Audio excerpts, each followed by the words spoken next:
The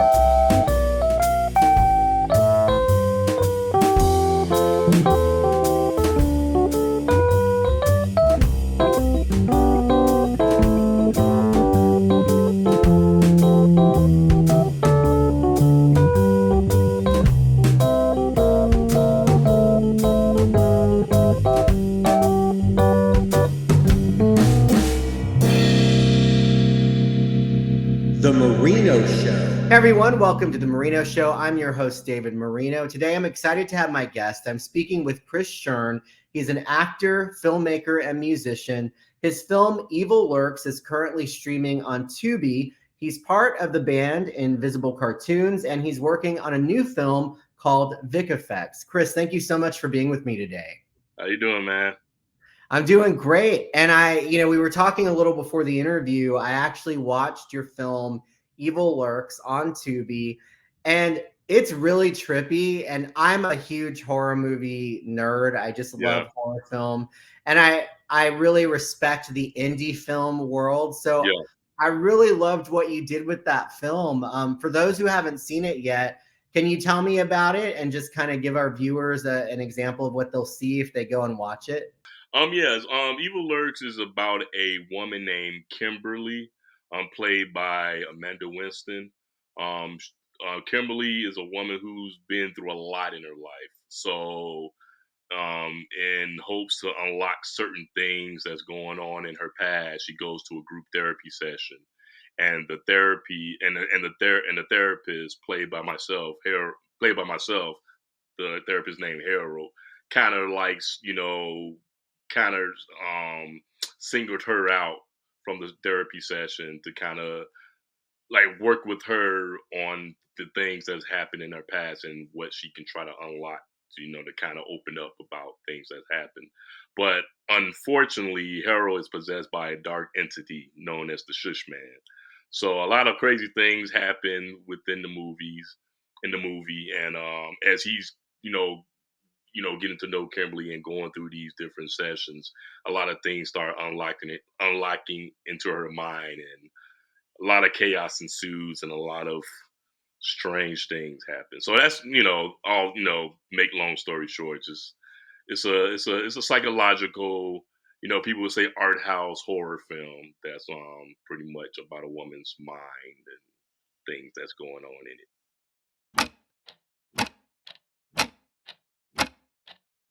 Your arrow shiny and sharp, you boldly shot in the dark,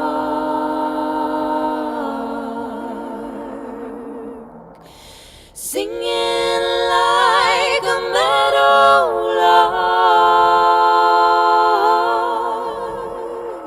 You drew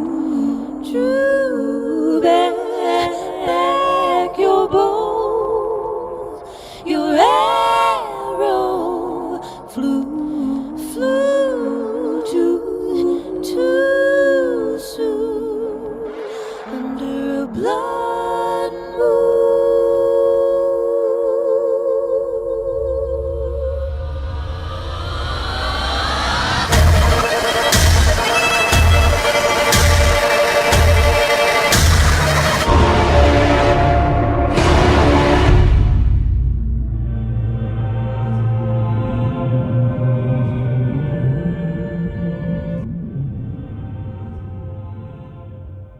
Well, it's really trippy, and I liked it. I love the special effects in it. I thought that, you did a really good job with, because I know you're co-writer and a co-director on the film. And, indie film, I love indie film in general. I've interviewed several other horror directors, actors in the indie world. And it's always amazing to me, like, what y'all can do on a nothing budget, right?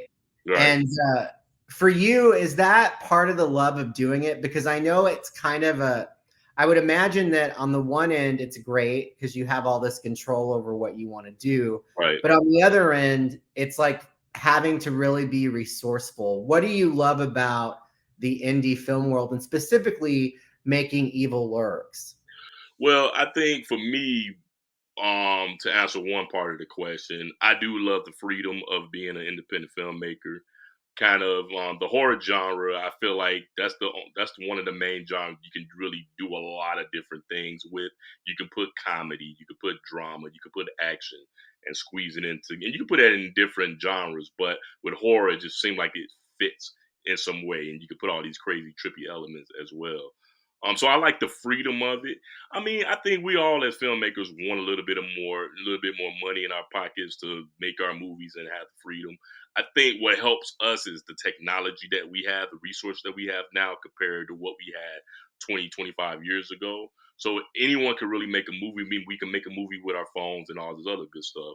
I think what helps me is I'm technically sound in the things that I do. Like I edit, I do visual effects, I score, I do my own films, I color grade. So having those aspects that helps with the financial aspect of what we do. So the freedom is always the case. I mean, with Evil Alert costs less than $1,000 to make. So if anybody watched the movie and they say, "Damn, this only costs less than $1,000," and they're impressed, then we did our job. So I'll leave it at that. Yeah, I thought it cost more than that. And, Yeah, you it know, would have if we hired people. well, and you spoke to something that I had mentioned to you before we started the interview. The editing was very smooth. Thank you. I think sometimes in indie films, that's where you can see some of the struggle sometimes with the Yeah. editing. But the editing was, I mean, it was just seamless. And like I said, I love the special effects. And what was sort of your inspiration behind this film? Well, for me, I watch a lot of older films, so I'm really locked into a film that was made in the '70s and '80s and whatnot. I'm into psychological kind of like mind bending type horror films. I mean, I like slashers and I like other elements of horror, but the psychological aspect is really something that I gravitate to. So I mean, obviously, a lot of things that influenced me with this movie is Damien, The Omen, Rosemary's Baby, obviously The Shining. So I'm like, yeah, I'm in my 40s, so I grew up in the '80s, and I still I love modern movies, obviously, but you know, the typical line them up horror movies that you saw in the '70s and '80s. That's what kind of helped. And I think even the look of it, because we try to have it a little grain to it. The color palette is very Dario Argento, Jello type horror film. So lots of reds, lots of thick like colors and stuff like that. So yeah, for this movie, I definitely gravitated to a lot of the old school, you know, horror, especially for this movie. But that's kind of what I gravitate to. I mean, I just watched Videodrome last night, and I was like, man, they don't make movies like this no more. Like I know this, I'm the same. I'm in my 40s and I grew up watching all of the slasher flicks from the 80s yeah, and then of course some from the 70s, like Black Christmas. yeah, Obviously John Carpenter's Halloween was a mhm, big one. yeah, But, Slumber Party Massacre is another one of my favorites from the 80s. yeah. Yeah, so it did definitely have that feel. So I encourage people to go find it. Evil Lurks on Tubi and check it out because I think it's a great film. Thank And you. I know for you as well, you talked about music and this film had music in it. Were you in charge of scoring as well, or how did that aspect of the film come together? Well, I'm the composer and music supervisor. With me being a musician and being around music and bands all the time, I have a lot of friends who are musicians. So one thing I try to do, especially moving forward as scoring my films, I score, but I also bring in, a lot of different players to do stuff. Like I take pieces of sounds and structure them and kind of make the weird ambiance. But oh, this part needs a cello player. So I'll call my friend Dave and have him come in, or I need a piano player. So I'll bring in different players. The original edit of Evil Lurks was 2.5 hours. So we had about 49 pieces of music. So when we edited down to like an hour and 44 minutes, which, is the best we can do to edit it down, we still ended up with 46 pieces of music. So about 46 pieces of music from the final edit. was composed within a 2-year span as we was like editing the music. So yeah, I supervise. I give musicians ideas of what I'm thinking about, and then they'll pretty much give me sounds, and then I'll mix everything, and then put it all together with my partner, John McNiskis. He's my engineer as well. He also sound mixed Evil Lurks. I sound edited and he sound mixed it, and he also mixed and mastered the music. So yeah. So when did you get involved in, music and filmmaking? Have you always done that from like a young age? Were you in music? How did your creative life, I guess, come to be? Well, yeah, I mean, I was a typical black kid, and in Chicago, listening to Motown and Michael Jackson and R&B and all that stuff. So music was always around my house.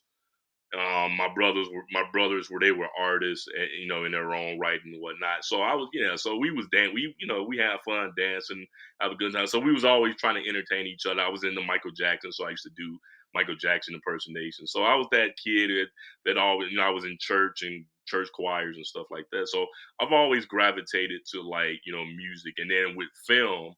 I mean, film was always there. I was always, I have a brother who's 10 years older than me, so I was watching horror movies when I was like 6, 7 years old.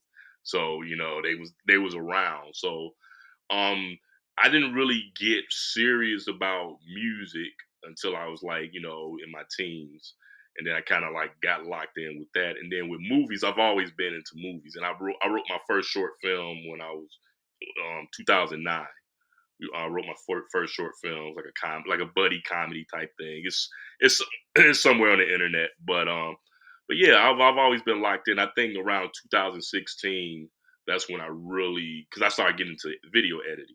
So around 2016, that's when I really kind of locked myself into like really getting things going with filmmaking. And then with Evil Lurks, I mean, it was a 5-year process. We started shooting around 2019, and we finally we did our premiere in 2022, and then it finally got on streaming with Tubi on last year. So that was a long process. But yeah, I've always, but as far as the arts of movies and music has always been a part of me. So now I'm really locked into really doing it, and with the technology, it's more accessible to us as filmmakers to like really do a lot of creative stuff. So yeah. What's the art community like there? And you said you're based in Aurora, Illinois, outside Yeah. of Chicago, but I Mhm. would imagine Chicago is pretty bustling when it Oh yeah, comes to yeah, arts, obviously. yeah. But have you found that to be a great creative space to be in? In that area to allow you to do these films or to work with people and collaborate and find collaborators? Yeah, it was yeah, it's real cool. I think what helps me because I'm not a really outdoorsy going out, hanging out person, especially now because I have two young kids. I'm married, so I'm just kind of like I just chill at home and I work on I play shows with my band and we'll film on the weekends. But what helps me a lot is Facebook groups, and I really get into groups online and communicate with people like that. When it comes to my film and stuff, I don't really try to do I don't really try to like do big old productions. So it'll be at least 3 or 4 people on set, whatever whenever we're shooting something. So there's a couple of people that I work with that lives in the Chicagoland area in Chicago and whatnot. So um yeah, it's funny because I just kind of seek people out, and then I'll start building a relationship with them. So I don't really go out and really mingle and stuff like that. I just kind of look at people's work and get in touch with them. So my base is pretty small, but I'm getting to know everybody all around the community. But yeah, I mean with the internet and with technology of the equipment you can get. I mean, you can be in Bufu, one of my fellow filmmakers. They film out in Bufu, Illinois, man, and it's just like farm town. But they got these little towns that let them shoot these like alien invasion type old school 60 horror films. And yeah, you guys want to shoot a movie here? Cool. It's free. You have to get a license and all this other stuff. So yeah, it's the beauty of filmmaking now compared to what it was even 15 years ago. It's like you could be anywhere. You could be in a small town with 500 people and make a movie. Just get 10, just five of those people. Say, hey, let's make a movie. So community wise, I think it helps with the Facebook groups, and then whatever, and then just kind of pick and choose and see who works for your style and what you're doing. So I know you're working on a new film called Vic Effects. I saw it there on your social media. Mm. What is that about, and where are you in the process with that film? Cool. Well, Vic Effects is about, also Amanda Winston will be playing the main character in this movie, and she was the main character in Evil Lurks. She's pretty much my little sister. So I'm like, hey, I'm gonna make these movies, and I want you in them. Okay. So she's playing the main character, Vic. Vic, her full name is Victoria Paulette. They call her Vic. She's a Foley artist. If people don't know what a Foley artist is, a Foley artist is someone who makes sound effects for movies, whether it's horror, sci-fi, documentaries. So I was intrigued by the concept because I was working on a short film and I was making sound effects, and for some reason, something these ideas popped in my head. So she makes horror, so she makes sound effects for horror films. So one day, this kind of controversial filmmaker shows up to her studio. The guy name is Milo Kemp, played by Bill D. Russell. Bill D. Russell's been around the industry forever, so people would know who he is. So he's playing Milo Kemp, the controversial horror director. So he comes to Vic's studio to ask her, hey, I'm working on this film and I need a Foley artist to help me finish the film. So Vic's like, all right, of course. So she get a hold of this film. One thing leads to another. The film kind of gets a hold of her, and certain things are happening. And then once again, certain things are happening within the movie that comes into her reality. So yeah. And where are you? Have you started filming yet, or when does that happen? Yeah, we started filming last year around September. We still probably have at least 7 more sessions of filming to go. So I'm hoping we should be done filming by May. We're gonna do a crowd fund, an Indiegogo, to promote the movie. We got a bunch of different things and how people can get involved with the movie and whatnot. And we want to also, come up with some funds to help pay for certain things that we want to do in post production. So yeah, but definitely with this film, I'm definitely spending a little bit more money than I did with Evil Lurk. So, but it's a small crew. We're still really ambitious. Um, I'm very locked into doing practical effects, so that's one of the things that I really kind of grasped on, especially for this one, for this film. But yes, I think it's a different kind of vibe. It's pretty much paying homage because she's doing all these sound effects with different horror movies. So we're making all these fake movies within the real movie. So we're making a slasher, we're making a post-apocalyptic aliens type movie, we're making a fantasy folk horror, we're making a gothic horror. So we put all these different genres of horror into one movie. So it's kind of like a mockumentary slash anthology kind of movie. Oh, that's a whole different take on sort Yeah. of the genre. Yeah, yeah. Because I watched a lot of documentaries about Foley artists. So one half of the movie it goes into a documentary. So we and then people could call it found footage or whatever but we do a documentary about Vic and her work in the Foley world. And then it cuts into reality and into her life, and then it goes into, and then when she's making sounds for sound effects, we cut into the movies that she's making sound effects into. But all those movies are connected to her personal life and things that's happening. Then once she get a hold of the movie that Milo Kemp hired her to do sound effects for, that kind of opens up the Pandora's box of all these things that's happened in her life. So there's a lot of clues and there's a lot of clues and puzzles of all these movies that everything is connected. And then at the end, chaos ensues. That's Yeah. going to be fun when that comes out to see Yeah. that. Yeah. So we're trying to do it big, man, and we're gonna do a crowd fund. I'm hoping the movie's done by far, and I've never done this before, but I'm editing as I go. So I already have like 10 minutes of the movie edit. And I'm hoping the movie's about 80 to 90 minutes long.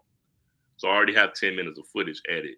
So even though we still have a couple of months of filming, once I get things that's connected to like, okay, I got enough to hit these next segments of editing, I can get the editing locked in pretty fast. Is there an aspect of filmmaking that you enjoy, more than other parts? Like, do you love the editing, or is it just all of it and seeing it come together? What is your, I guess I don't want to say favorite, but what do you enjoy most when it comes to the filmmaking part? The editing. I love editing. I love the tediousness of it. I mean, I did I mean the intro along to Evil Lurks, the music the music danced with the visual. So it's kind of like a music video intro. So when you hear that, I'm dancing with the music. And that alone that was like a minute and a half of the intro to the movie. That alone, that minute and a half took 2 days to edit because it was probably at least 300 pieces of clips that I had to piece together. People, you gotta have you have to have some discipline and some patience in order to really get things going especially when it comes to editing. I mean, I love every aspect of filming. I think shooting is fun. When you're pressed for time and you can't get everything done, that can be kind of whatever. And once you look at the footage, you're kind of hoping because there's times you look at the footage and you're like, oh, I should have did this, or like, oh, I didn't. Oh, that mic is still up there, and then you're trying to make continuity as crisp as possible. And when you're a director and the writer and you edit, when I'm directing, I'm editing in my head, so I know when I need to cut, I know when I need to pull or this and that. So yeah, I mean, for the most part, I think the thing that I don't like the most is when we got a break for lunch. Because you got the momentum, I had this discussion with somebody about catering, and I'm like, man, I give pizza. You pick it up, you eat it, wipe your mouth, let's go. Because we're a low, no micro budget crew. We don't have time to sit back, and especially we got to eat. Let's get it done. That's why I just usually just do pizza and you eat, wipe your mouth. And I'm lucky the people that I work with, they're not trying to mess around. Like, let's get it. Because I want to treat it like a work day. I don't want to be on set for 16 hours. I want to be on set for like 8 hours, and maybe it take a couple of hours to clean up and get the stuff out the place. That's it. At least 10 hours of work.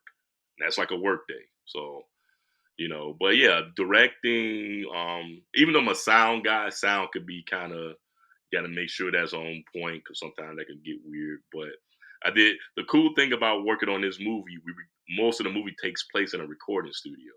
so we did all the sound. So you got soundproof, you got padding. I'm like, if we messed up sound in a recording studio, then we don't know what we're doing. So yeah, that makes no sense. Like, yeah, we're doing a movie in a sound studio. All right, it's a recording studio. All right, let's make it work. But some of the stuff I didn't even record sound because I'm just gonna do it all in post and kind of start from scratch. Because it's a movie about a Foley artist, but I also have to go in and do Foley for the movie about a Foley artist. And most of the stuff I'm gonna do is very organic. I'm not gonna, I'm not. There's gonna be rare times I'm using digital like samples and library stuff. So everything's gonna have an organicness. So I think people may like it because of the aspects of the different types of movies we're doing. I think for me, if people respect Foley artists like I do and what they put into creating those sounds, then cool. I hope that, and hopefully people are intrigued by it because I do think we're making a different kind of energy with what we're doing. I love different types of horror, but I like that's once again freedom. I like taking chances. I'm playing with house money. I got nothing to lose, so I'm making a movie about a Foley artist. So yeah, I have to imagine what also helps you probably visually and with editing and obviously with music is that you are a musician. yeah. You do music videos with your band called Invisible Cartoons. Tell me, there you go, self promotion. Yeah, Tell always, me always. always. Tell me about your band. I came across your website Mhm. and watched your music videos. Very colorful, very like, Yeah, I mean, high energy, high flashy. energy. Yeah, Tell me about your music and sort of how you would describe it, because I don't really feel like it necessarily fits into a genre, and I love that. It's yeah, you do what you do. It's not yeah. fitting into a box. Right. So the name of the band is Invisible Cartoons, and we actually created our own genre. We call it Smile Rock.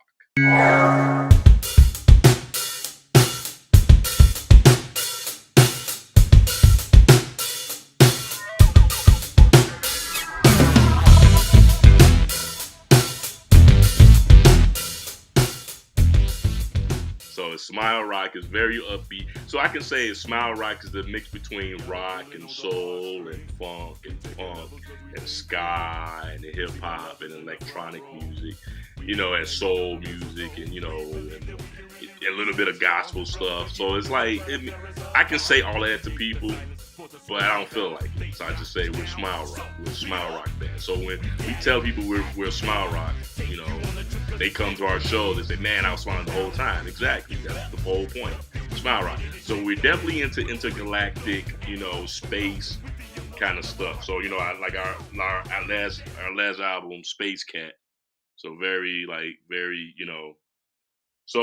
so yeah, so we into like spacey stuff, and we tell people we're from a planet called a Flogador.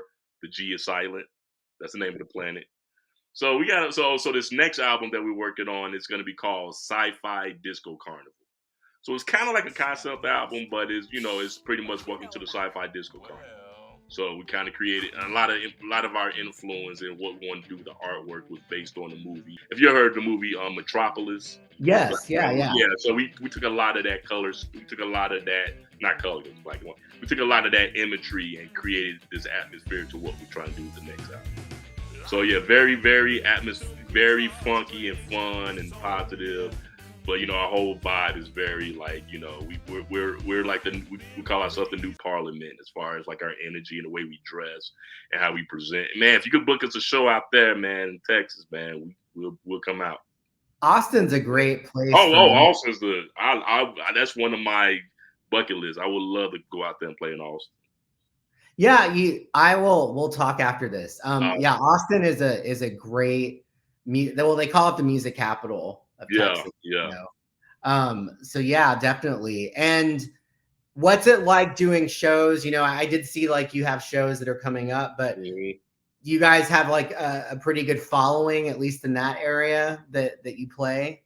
Yeah, it's interesting. The area that we play in, we usually like when we go like an hour and some change away, our base is kind of like in those vicinities. We like small town people really like us for some reason.